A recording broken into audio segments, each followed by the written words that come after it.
Grace University Theater of the Mind presents a drama from The Hitchhiker's Guide to the Galaxy. Life, the universe, and everything.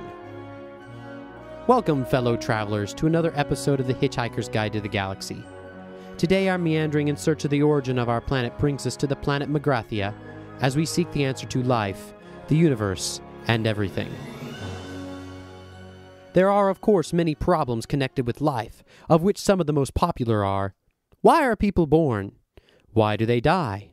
Why do they spend so much of the intervening time wearing digital watches? Well, many, many millions of years ago, a race of hyper-intelligent, pan-dimensional beings got so fed up with the constant bickering about the meaning of life that they decided to sit down and solve their problems once and for all. To this end, they built themselves a stupendous supercomputer which was so amazingly intelligent that even before its databanks had been connected up, it had started from "I think, therefore I am," and had got as far as deducing the existence of rice pudding and income tax before anyone managed to turn it off. It was also the size of a small city. Its main console was installed in a specially designed executive office, mounted on an enormous executive desk of the finest quality. The remainder of the office was tastefully decorated with exotic pot plants, and prints of the principal programmers deployed liberally throughout the room, and stately windows looked out upon a tree-lined square. On the day of the great on-turning, two soberly dressed programmers with briefcases were shown discreetly into the office.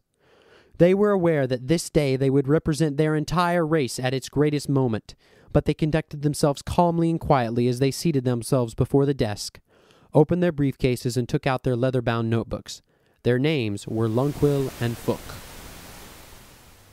What is this great task for which I, Deep Thought, the second greatest computer in the universe of time and space, have been called into existence? Your task, O computer. No, wait a minute. This isn't right. We distinctly designed this computer to be the greatest one ever, and we're not making do with second best. Deep Thought, are you not, as we designed you to be, the greatest, most powerful computer in all time? I described myself as the second greatest, and such I am. There must be some mistake. Are you not a greater computer than Milliard Gargantubrain at Maximegalon, which can count all the atoms in a star in a millisecond? The Milliard Gargantubrain, a mere abacus, mention it not. And are you not a greater analyst than the Googleplex Starthinker in the 7th galaxy of light and ingenuity, which can calculate the trajectory of every single dust particle throughout a 5-week Dangabred beta sand blizzard? A 5-week sand blizzard? You ask this of me, who have contemplated the very vectors of the atoms in the Big Bang? Molest me not with his pocket calculator stuff. But are you not a more fiendish disputant than the great hyperlobic omnicognate neutron wrangler of Ciceronicu 12, the magic and indefatigable? The great hyperlomnic omnicognate neutron wrangler could talk all 4 legs off an Arcturon megadonkey, but only I could persuade it to go for a walk afterward. Then what is the problem? There is no problem. I am simply the second greatest computer in the universe of space and time. But the second? Why do you keep saying the second? You're surely not thinking of the multicorticoid perspicuton Titan Muller, are you? Or the Pondermatic, or... I spare not a single unit of thought on these cybernetic simpletons. I speak of none but the computer that is to come after me. I think this is getting needlessly messianic. You know nothing of future time, and yet in my teeming circuitry I can navigate the infinite delta streams of future probability and see that there must one day come a computer whose merest operational parameters I am not worthy to calculate, but which it will be my fate eventually to design. Can we get on and ask the question? Wait. Deep Thought, what computer is this of which you speak? I will speak of it no further in this present time. Now, ask what else of me you will that I may function. Speak. O Deep Thought computer, the task we have designed you to perform is this. We want you to tell us the answer. The answer? The answer to what? Life. The universe. Everything. tricky. But can you do it? Yes, I can do it. There is an answer? A simple answer? Yes. Life, the universe, and everything. There is an answer.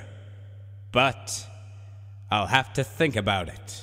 Hey, Hope. What are you Hey, doing? what are you doing? What are you Get out doing? of here. Watch Hey, it. don't- What do you think You don't you're belong in here. Come on, you can't keep us out. We demand admission! We demand that you cannot keep us out! Who are you? I am Magic Thieves. And I demand that I am Vroomfondle! It's alright, you don't need to demand that. Alright, I am Vroomfondle, and that is not a demand, that is a solid fact! What we demand is solid facts! No, we don't. That is precisely what we don't demand. We don't demand solid facts! What we demand is a total absence of solid facts! I demand that I may or may not be Vroomfondle! But who the devil are you? We are philosophers. Though we may or may not be. Yes, we are. We are quite definitely here as representatives of the amalgamated union of philosophers, sages, luminaries, and other thinking persons. And we want this machine off, and we want it off now. What exactly is the problem? I'll tell you what the problem is, mate. Demarcation. That's the problem. We demand that demarcation may or may not be the problem. You just let these machines get on with adding up, and we'll take care of the eternal verities. Thank you very much. You want to check your legal position, you do, mate. Under law, the quest of ultimate truth is quite clearly the inalienable prerogative of your working thinkers. Any bloody machine goes and actually finds it, and we're straight out of a job, aren't we? I mean, what's the use of our sitting up half the night arguing that there may or may not be a God if this machine only goes and gives you his bleeding phone number the next morning? That's right. We demand rigidly defined areas of doubt and uncertainty. May I make an observation at this point? We'll go on strike! That's right, you'll have a national philosopher's strike on your hand. All I wanted to say is that my circuits are now quite irrevocably committed to calculating the answer to the ultimate question of life, the universe, and everything. But the program will take me a little while to run. How long? 7.5 million years. 7.5 million years? Yes. I said I'd have to think about it, didn't I? And it occurs to me that running a program like this is bound to create an enormous amount of popular publicity for the whole area of philosophy in general. Everyone's going to have their own theories about what answer I'm eventually going to come up with, and who better to capitalize on that media market than you yourselves, so long as you can keep disagreeing with each other violently enough and maligning each other in the popular press, and so long as you have clever agents, you can keep yourselves in the gravy train for life. How does that sound? Oh, bloody heck. Now that is what I call thinking. Here, Boomfrondle, why do we never think of things like that? Dunno. Think our brains must be too highly trained, Magic Thieves. So Magic Thieves and Broomfondle turned on their heels and walked out the door into a lifestyle far beyond their wildest dreams. But what about the answer to life, the universe, and everything? You'll have to stay tuned as we come back after these messages.